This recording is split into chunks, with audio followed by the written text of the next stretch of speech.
Тема сегодняшнего занятия – это внутреннее видение. Что такое внутреннее видение в двух словах? Это небесный интернет. Что такое интернет физически все знают. Да, доступ к информации, с кем-то можно общаться, даже если кто-то находится на большом расстоянии. Доступ к различным базам данных. В данном случае это то, что есть в тонком мире. Можно общаться с различными существами на огромных расстояниях и получать доступ к различной информации, включая кармическую информацию, что, когда произошло или произойдет, прогнозы, законы и так далее. Еще система состоит, да, экранчик. Дальше он с помощью креплений фиксируется к нашей голове. Да, и дальше что мы видим? Между бровями пульт управления, да, дополнительная чакра, где все необходимые и программы, и там мыслительные структуры, ответственные за этот процесс, расположены. Вокруг глаз каналы.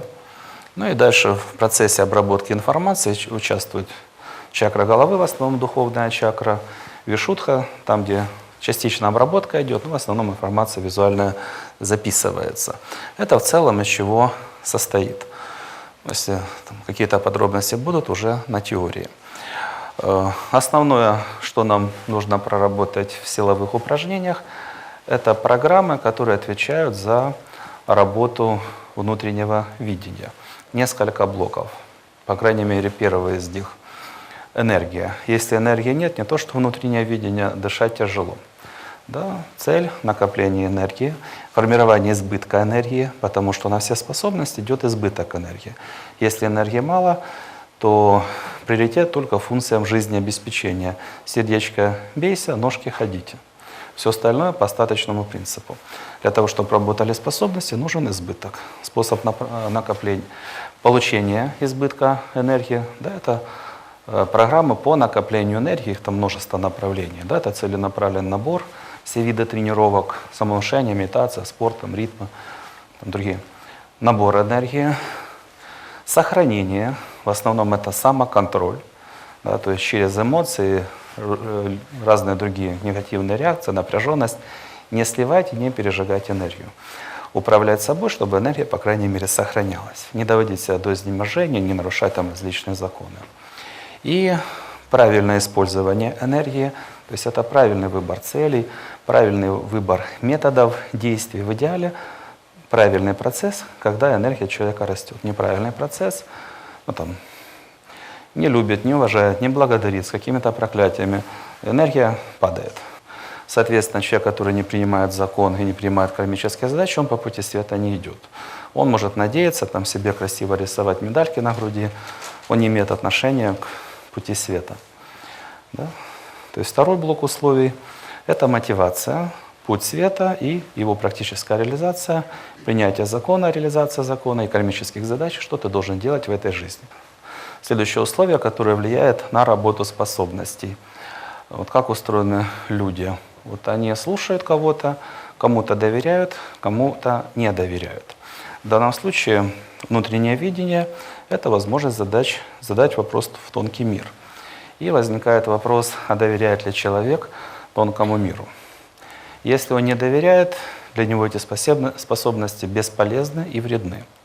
И нет смысла, опять же, высшим силам и работать по их раскрытию, и сами по себе блоки, да, будут эти способности перекрывать. Поэтому правильный подход, когда человек говорит, я доверяю тонкому миру, гораздо больше, чем себе.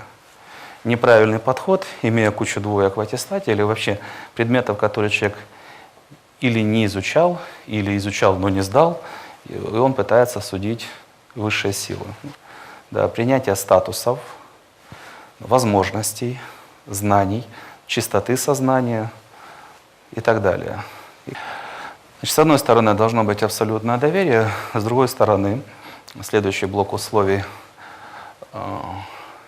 должна быть стопроцентная ответственность человека за то, что он делает с полученной информацией.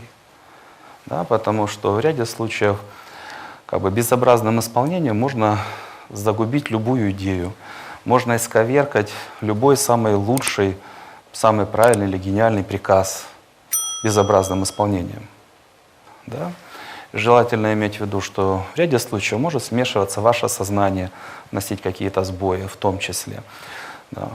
Что-то вы можете неправильно понять. Поэтому вот ответственный человек, да, человек разумный, понимает, ему дали информацию, но как ее воплотить в жизнь, это уже ты отвечаешь. Да? Поэтому тебе эта информация должна быть понятна. Ты понимаешь, ты получил какую-то рекомендацию, говоришь, не понял. Ну, пошел делать, потому что мне сказали. Нет, ты должен понять, что делать, почему делать, как делать. То есть человек должен применять инструменты, да, для проверки полученной информации, там, принимая их решений, с помощью своей логики. Иначе он человек без головы. Да, он должен проверять, если есть где-то какие-то там капли сомнений, с помощью энергии, то есть поток духа атман. Это другой канал информационный. Это, скажем, один источник информации, а другой поток духа атман. В конечном итоге с помощью практических результатов. Нужно нарабатывать свои способности, чтобы они давали максимально качественные результаты, качественные ответы. Да, поэтому должны работать механизмы проверки. С одной стороны, без вариантов, на порядке выше, несоизмеримо выше, недосягаемо выше, чем вы. Это нужно принять. С другой стороны, это не должно быть, мне померещилось, что ответ был вот такой, я пошел делать то, что померещилось. Он получил информацию, нужно распаковать, чтобы было понятно, что, почему, как, к какому результату должно привести. Делаем, смотрим. Если не получаем прогнозируемый результат, что-то не так, да, что-то нужно менять. И последнее, в целом, что есть смысл сказать по способностям, что вмешивается. Желательно иметь в виду, что в информационные каналы чаще всего, особенно в начале, кто-то вмешивается, и чаще всего это вы сами своими проблемами. Да, своими проблемами. Каков механизм? То, что человек не хочет видеть, о чем он не хочет думать, что он не хочет делать, да, вот эти части нашего сознания стараются информацию блокировать, искажать. Да?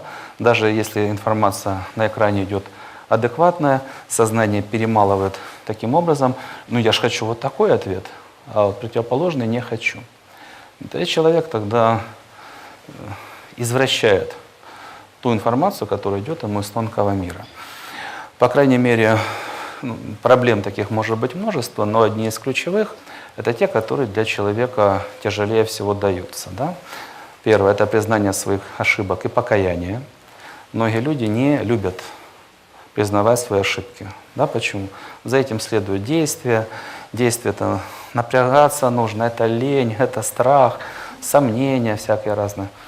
И вот я не хочу видеть ту информацию, где мне нужно что-то в себе менять к лучшему. Да? Не может в таком случае видение работать адекватно. Ни одна критическая информация не будет проходить. Даже если нас случайно пройдет, человек все равно ее отбросит.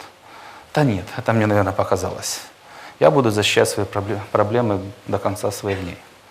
Да, поэтому первое, заинтересованность искренняя. Да, вот путь Богу начинается с покаяния. Если у человека этого нет, глубокого убеждения, он бесперспективен с точки зрения духовного развития. Он может пройти, где раскрыты стремления, и дальше его хвосты заблокируют или утопят. Да? Путь к Богу начинается с покаяния. Если такой глубокой заинтересованности нет, человек обречен. Если он этого не понимает, он глуп. Дальше в действиях. Что дается тяжелее всего человеку? С чем-то или с кем-то попрощаться. И, соответственно, чтобы вы могли принимать рекомендации тонкого мира, должен быть настрой. Я хочу освободиться от всего, от чего нужно освободиться, и попрощаться с благодарностью. И следующее, что тяжелее всего дается человеку, начать что-то новое. Неважно, подняться на следующий уровень, неважно. Начать бизнес или становиться публичным, или нарабатывать что-то. Страшно, аж жуть. Да, вот если у человека нет настроя на вот эти действия, то часть информации, он просто в футболе. Для чего нужна вообще информация из тонкого мира? Да, для того, чтобы давать самые ценные рекомендации по тебе и твоей судьбе.